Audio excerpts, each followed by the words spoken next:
Arabako ardogintzako langileek urriaren 21ean egin zuten hitzarmen duinaren aldeko lehenengo mobilizazioa, Bastidan kotxe karabana antolatu zuten hain zuzen ere. 2022an hasi zen hitzarmena negoziatzen, baina bilerak bertan behera utzi zituzten.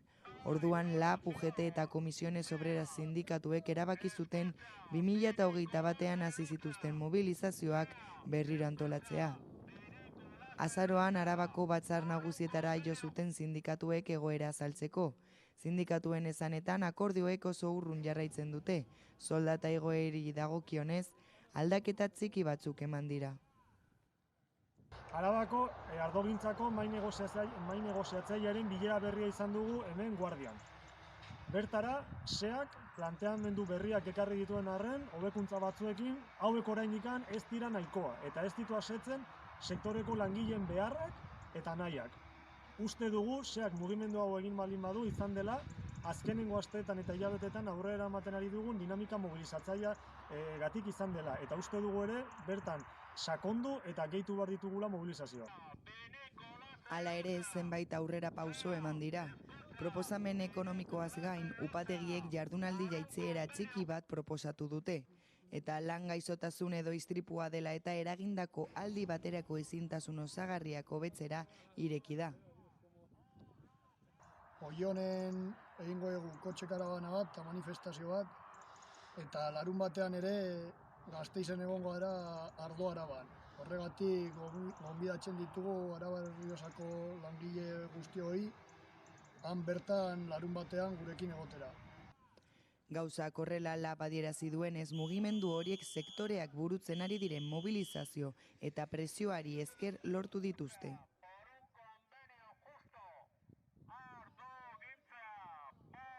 Bilboko udalak Kasilda Iturritar epeltzaren alargunaren bekak banatu ditu, hiri hezitzaileen nazioarteko egunean. Bekek 2020-2021 ikasturteetan kalifikazio akademiko onenak dituzten derrigorrezko bigarren hezkuntzako 3. mailako 10 ikasleren lana aitortu dute. Zorionak zuen kalifikazioengatik, nola ez. Ikasteko gaitasun handiaren isla direlako. Baina baita aleginarena, iraunkortasunarena eta lan gogorrarena ere. Egia esan, zuen ikaskideentzat erreferente izan behar duzue, traktoreak izan behar duzue, eta ikasturte bakoitzean ibilbidea egiten eta helmugara iristen lagundu behar diezu. Azkenean komunitate bat izan behar zarete, eta komunitate horretan laguntza izan behar da, zutabe nik esango nuke nagusiena. Kontuan izan lehenengoa iristea baino garrantzitsuagoa dela iristea. Eta horretarako denak iritz daitezen ereduak zarete. Bekeen zenbatekoa ikasturteko 415 eurokoa da batxilergoko eta prestakuntza ziklotako ikaskedetan hasten direnentzat, eta ikasturteko 905 eurokoa unibertsitate graduetan sartzen direnentzat. Bekak eskuratu ahal izateko DBH-ko 3. mailan gutxienez 8,5ko batazbesteko nota izan barrute ikasleek, eta ondoren egoera berean dauden beste ikasle batzuekin lehiatu oposizio batean. Bekadun ikasleek bekari eutsi ahal izango diote, beti ere laguntzaren zedea den ikasturteko batazbesteko nota oso ona badan. Edizionetako 10 ikasle bekadunek nota honenak lortu zituzten, azterketako 279 parte hartzaileen artean. Zematutako datuen arabera, 1993-tik 2022-ra, 459 bilbotarrek jaso dute beka hori. Bilboko alkateak Euskara eta Hezkuntza Saileko zinegotzi Koldo Narroizarekin batera banatu ditu bekak, udaletxeko Arabiar aretoan. Aburtok ikasleak zoriondu ditu eta animatu egin ditu ikasten jarraitzera eta bikaintasunez egitera. Gainera alkateak gaineratu du espero duela nahi duten lanbiderako ibilbide akademikoa eta lan ibilbidea Bilbon aurkitzea. Jarrai ezazue zuen prestakuntza akademikoarekin eta egin ezazue orain arte bezain bikain. Bilbon zuek bezalako talentua eta jarrera duten gazteak nahi ditugu. Hiribilduan bere gaitasun profesionalak garatzeko aukerak aurkituko dituztenak.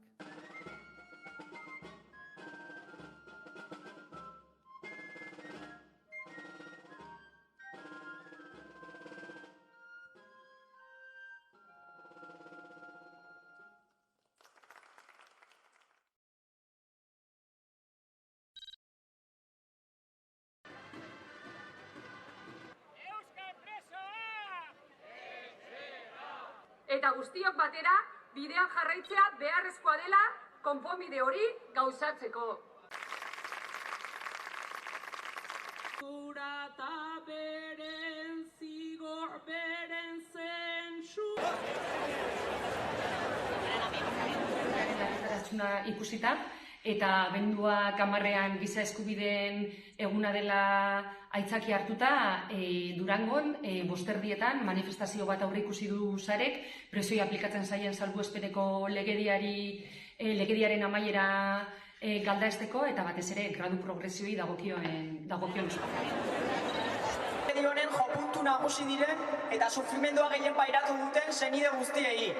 Besarkada estu bat, salbuespen lege. Gizartaren erronka nagusien artean dugu pertsonen zaintzarena eta testuinguru honetan Oiartzungo udalak zaintzadi proiektu pilotua martxan jarri du bakardade ez hautatuari aurre egin asmoz. Legislatura hontako proiektu garrantzitsuetako bat bai zen zaintzari buelta bat ematia, bai. Hasi ginen zaintzan inguruan hausnartzen, eredu berriak bilatzen, herrian aldetik bazeon kezka bat, udalan aldetik bai, eta orduan bilaka hasi ginen zer nahi genuen, ez? Nola sortu genezaken herria ondo zaindua eoteko sisteman bat, bai. Oso garbi genuen izan behartzula elkarlan bat, herria eta udalan arteko elkarlan bat, eta saretze lan bat sortu behartzela. Hortik abiatuta iritsi ginen zaintzadi proiektura. Zaintzadi proiektua helburu diferente asko betetze ditu. Sentsibilizazio lan bat badao, ja martxan jarri dena. Diagnostiko bat osatu berri da. Prebentzio lan bat badago, horre apostua egin da adintarte batean hastea erabaki zen, nunbaitetik hastearren. Orduan 55 urtetik gorako jendeantzako proiektua da, 2 urteko proiektu piloto bada, printzipioz. Adina 55 izatean arrazoietako bat da prebentzio hortan laniteko aukera eukitzea, bai? Eta gero eskuartzea da, eta eskuartzea hitz egiten dugunean, alde batetik dago, udalak berak, administrazioak berak parte hartuko du eta gauza batzuk bere esku geldituko dira, baina garrantzitsua da zaintza hortan herriak ere pertsona horrei aportatu posible dion guztia. Orduan, proiektu honen hildo estrategikotako bat da zaintza sare publiko komunitario horren sorrera. Gizarte asko aldatu da eta gizartean aldaketa hauek dela biztanleriaren zahartzea, piramidea inbertitu inda, emakumearen laneratzea, geroz eta joera individualistagoa ditugu, eta horrek azkenean ekarri du zaintzan krisi batean egotia. Zaintza ereduak lehen ziren bezala ez dute funtzionatzen, eta hori batez ere agerian gelditu da pandemia garaian, eta horren ondoriotako bat izan da bakardade ez hautatua. Bakardade ez hautatua bizitza osoan zehar eta edozein altzaigu tokatu edo aldugu bizi, eta egia da norbeak barrura beratzen baldin badugu seguraski identifikatuko dugula bakardade ez hautatua bizi dugun momenturen bat, baina naiz eta adin tarte guztietan ematen den zerbait den, batez ere adineko pertsonei eragiten die zaintzan krisi honen ondorio dela eta. Orduan, bakardade ez hautatua bizitzeak ez du esan nahi mendian isolatuta dago norbaitek bizi behar dunik, ez? Egon gaitezke jende zinguratuta eta bakardade ez hautatu bat bizi. Ez momentu batian, zerbaitek kezkatzen bagaitu sarerik ez eukitzea konpartitzeko, edo sarerik baldin badugu ere, igual ez hainbesteko konfiantzaeki norekin elkar banatu, eta horrek azkenean ondorioak ekartzen ditu, ez? Bai norberan osasunian, ongizatian definitiboki. Zaintzadi proiektua fase ezberdinak izan ditu, guantxe bukatu deu diagnostikoakin, azkenian eman digula Oiartzungo herriaren argazkia, eta guain urrengo urratsa izango litzateke esku hartzia, eta bertan bi lanlerro edo egongoia. Batetik egongoa banakako esku hartzia, azkenian dia zaugarritasun bakardade ez hautatuan aurkitzen diren pertsonak akonpainamendua, eta bestetikan egongoa esku hartze komunitarioa.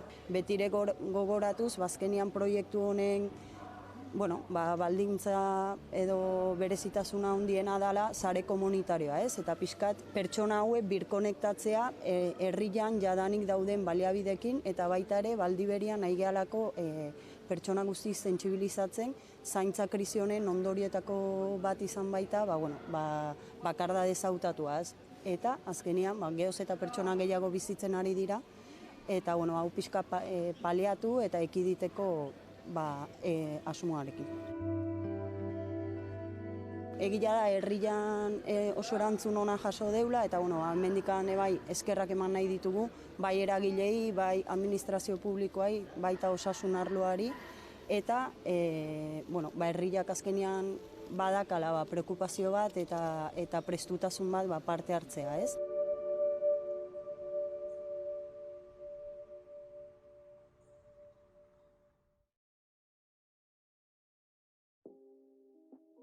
Gaur egun orokortasun batean lantzen dugu pantailetan euskerak duen erronka, iruditzen zaigulako gizarteari orokorrean eragiten diola, hizkuntza ohituretan eragiten duela, kontsumitzen dugunak. Diskriminazio egoera hau edo hizkuntza zapalkuntza egoera hau oso normalizatuta eta barneratuta daukagu. Gaur egun telebistetan dauden kate digitalen artean 3 ditugu euskeraz, ETV bat, ETV2 eta 11 telebista, gehi tokiko telebistak. Plataforma digitalen irautzarekin, streaming plataformetan milaka eta milaka eduki daude, oraindik ere ez da 0,1 iristen euskerazko eskaintza, plataforma nagusi hauetan, eta erabat flagrantea eta mingarria iruditzen zaigun kasu bat da zinemaren kasua. Zinemaren kasuan gainera eskuduntzak daude, hau goitik bera arautzeko, eta Euskal Herriko zinemaretoetan eskaintzen diren filmen 1% soilik ematen da euskeraz.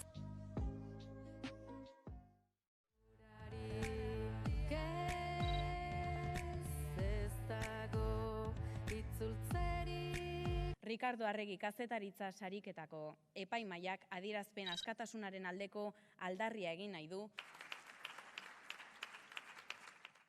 Nik ez dakit zer zirkuito labur dabiltzan nire barruan gauza batzuk idaztera eramaten nautenak eta gauza batzuk irakurtzera. Baina barrura sartzen zaizkit. Eta eramaten naute Ricardo Arregi irakurtzera hasieratik bukaera arte. Eta Ricardoen ahotsa entzutera eramaten naute. Edo Gabriela Destiren poema horretara.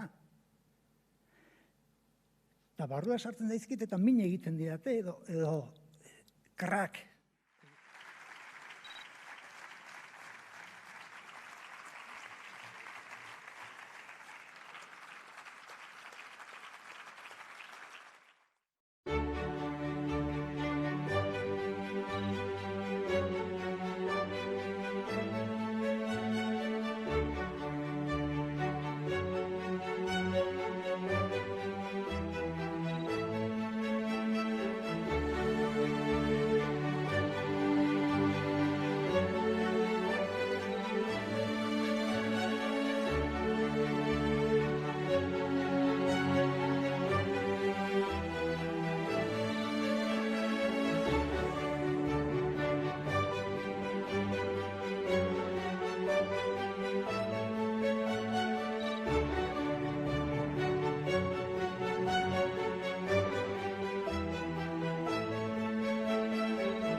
Jantzien izena eta ezen oiz berriz aipa.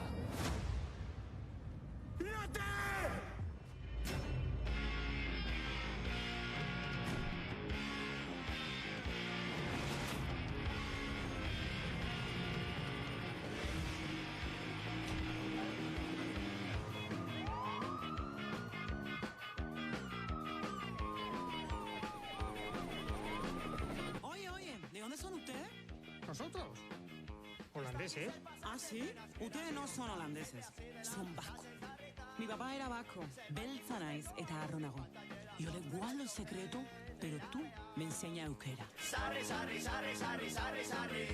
Sarri, sarri, sarri, sarri, sarri, sarri. Sarri, sarri, sarri, sarri, sarri, sarri. Viva tú. 2019an Garik eta Josuk eskaini zituzten kontzertuek izugarrizko eragina izan zuten. Ertzainak taldearen jarraitzaile asko hainbeste urteren ondoren berriz Aitor Menagozen abestu zuten. Pandemiak eten zituen kontzertuak eta orain bueltan daude Gari, Josu eta Txanpin. Orain bai agur esateko, abenduaren 16an eta 17an beken izango dira eta azkeneko emanaldia Gasteizen izango da. Urduri, ez? Gasteizen izan da, Urduri ez nuke esango ez. Ez azken finean gure hirian gare, eta guretzat importantea da egun horri olako amaiera borobil bat ematea, egitea, gauzatzea, eta horretan sartzen nahi gara gure indar guztiak. Nahi dugu Euskararen festa bat izatea, nahi dugu 80 hamarkadan bizi izandako mugimendu sozial, artistiko, potente hori baitaren nolabait eskutik ekarri, ez? Egun horretara eta gehien bat partekatzea emozioak danon artean. Hore bat halako erantzuna jasotzea. Ertzainak orain dela 30 urte desagertu zala eta oraindik ere ikustea halako erantzunak nik esango nuke oso positiboa dela ez guretzat, baizik eta euskal kulturarentzat. Kontzertu berezia izango da eta hainbat gonbidatuak izango dira. Besteak beste Mikel Urdangarin, Inigo Etxezarreta eta Oiane Perea. Kontzertua urtarrilaren 6an izango da Gasteizko Mendizabal auzoan karpa klimatizatuta jarriko dute 20.000 pertsonarentzat. Gonbidatuek emango diote hasiera ekitaldiari eta gaueko 10etan Ertzainak taldearen txanda izango da. Ertzainak taldeak izugarrizko laguntza eman ziola eta izugarrizko bultzada eman ziola Euskarari Gasteizen. Azaroaren 30ean sarrerak salgai egongo dira goizeko 10etatik.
Tabakalera Donostiako kulturzentroa erreferentziazko toki bihurtu da aste honetan etorkizuna eraikiz kongresua egiten ari baitira bertan eta horren berri eman digu Xabier Barandiaran arduradunak.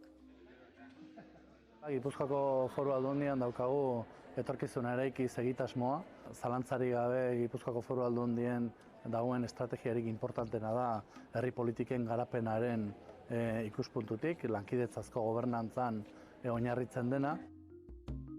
Hasi ginen kongresu hau egiten, nolabait ere gogoeta bat egiteko, urteko ibilbideari errepaso bat eman, proiektuak nola zihoazten baloratu, gai berriak sartu, etorkizunari buruz hitz egin. Nolabait ere esan daiteke etorkizuna eraikiz kongresuaren helburu nagusia, dala hain zuzen ere hausnarketa bat egitea, etorkizuna eraikiz baliatuz horretarako. Egia esan, askotariko gaiak lantzen ari gara, alde batetik etorkizun ekonomikoari buruz hitz egiten aritu gara, aditu gari ekarri ditugu, zalantzari gabe hori delako daukagun kezka iturri nagusienetako bat, globalizazioa bitarteko egoera ekonomiko asko eraldatu da azkenengo urtetan, eta gure herriak eta gure lurraldeak zer nolako erronkak dituen ekonomiaren garapenaren ikuspuntutik, bereziki enpresen ikuspuntutik, lanaren zentzuaren ikuspuntutik, nola moldatuko diren hurrengo urteetan enpresarik garrantzitsuenak gure herrian, eta bar, ekonomiaren alorrean. Bigarren alor importanta alor soziala da, zalantzari gabe hori da beste bizkarrezurretako bat etorkizuna eraiki zen, eta zaintzan oso fokalizatua, etorkizuneko zaintzetan, gizarte politikak nolakoak izango dira etorkizunean, zeintzuk dira ditugun erronkak, non dauzkagu indarguneak, non dauzkagu ahulguneak, nola landu genitzazke herri politikoiek etorkizuneko zaintzenak, eta guztia ere, bai ekonomiaren alorrean, edo bai alor sozialaren inguruan, orokorrean, lankidetzazko gobernantza hartzen dugu ardatz nagusi moduan, zere etorkizunarekin zen ezaugarririk importanteena da agenda politiko berri bat lantzea etorkizunera begira, baino lankidetzazko gobernantzaren bitartez. Guk uste dugu momentu honetan sistema demokratikoak interpelazio importante bat bizi dutela, krisi importante bat bizi dutela, globalizazio eredua bitarteko eta azkeneko urteetan eman diren gizarte eraldaketak bitarteko, eta nolabait ere etorkizunean nahi balin badugu demokrazia indartzea eta ezinbestean lankidetzazko gobernantzan oinarritu behar dugu da herritarren eta herri ordezkarien arteko komunikazioa. Ildo horretan proiektu asko jarri dira martxan, zeren etorkizun eraikiz guztia oinarrian lankidetzazko gobernantzan oinarritzen da. Ez alde batetik daukagu think tankaren espazioa, nun gizarte eragileekin elkarrizketa eraldatzaile prozesu importante batean sartua gaude, gai diferenteak lantzeko, aldaketa klimatikoari aurre nola egin, etorkizuneko lana, etorkizuneko zaintza, kultura politiko berria, orduan hor daukagu bizkarrezur bat. Gero dauzkagu beste proiektu esperimental asko, lankidetzazko gobernantzan oinarritzen direnak baita ere, eta gero ez daukagu gazterik, behar bada etorkizunarekin zen dagoen gauzarik importanteena da, 11 erreferentzia zentru sortu direla hain zuzen ere, gure lurraldean estrategikoak diren erronkei aurre egiteko, lankidetzazko gobernantzan oinarrituta eta beti ere kontutan hartuta zeintzuk diren lurralde bezala ditugun indarguneak. Etorkizunarekin zen barruan kokatzen den erreferentzizko zentro bada, eta gure helburu nagusia da etorkizunan euskara erabiliko dela bermatzea. Hortarako 3 ardatz nagusi jorratzen ditugu, batetik espekulazioarena edo etorkizuneko ikuspegiarena gazteen bitartez, eta gero gizarte ezaugarritzen duten aniztasuna eta digitalidadearen bitartez. Hona ekarri gaitu merezitasun bat aipatuko beharko bagenu, ez? Gobernantzari dagokiona, azkenean badan horretan nahiko berezia ere, 2016an abiatu zen bere sorrera prozesua, eta hasieratik euskararen eragile sozialak eta Gipuzkoako Foru Aldundiak batera egindako elkarrizketa prozesu baten emaitza da, ez? Horrek eraman gaitu gaur partzuergo misto baten egiturara, non erabakimenean edo erabakigunean ez dagoen hegemoniarik eta gehiengoak irabazi egin behar diren, edo adostu. Hau herritarrari dago zuzenduta zalantzari gabe. Herritarra da lankidetzazko gobernantzan protagonista, eta baita ere nik esango nuke gizarte eragilei, ez?